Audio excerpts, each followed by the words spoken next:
Kako bi se lahko razvili odnosi med Kitajsko in Rusijo?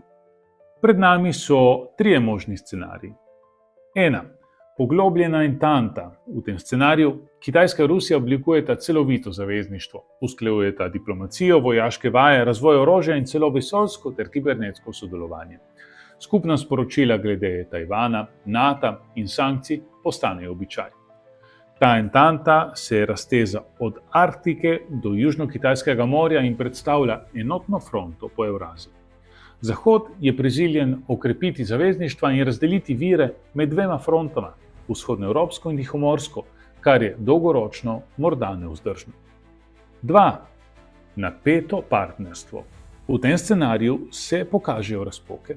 Rusija pod notranjim in gospodarskim pritiskom začne iskati boljše odnose z Evropsko unijo. Kitajska pozorno spremlja in se umika, da bi zaščitila svoj ugled in se izognila sekundarnim sankcijam.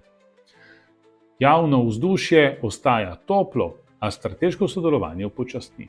Medsebojno nezaupanje in razhajajoči se dolgoročni cilji postopoma oslabijo partnerstvo, zlasti ko Kitajska uveljavlja svojo vodilno vlogo, Rusija pa se ne želi sprijazniti s podrejeno pozicijo. 3. Bojna os. Stopnjevani pritisk Zahoda pritiska obe sili v dejansko koalicijo. Čeprav nista formalno zavezani, postajajo njune vojaške poteze vse bolj usklajene. Posredne vojne, morda na Bližnjem vzhodu, Afriki ali na Korejskem polotoku, služijo kot testni poligon.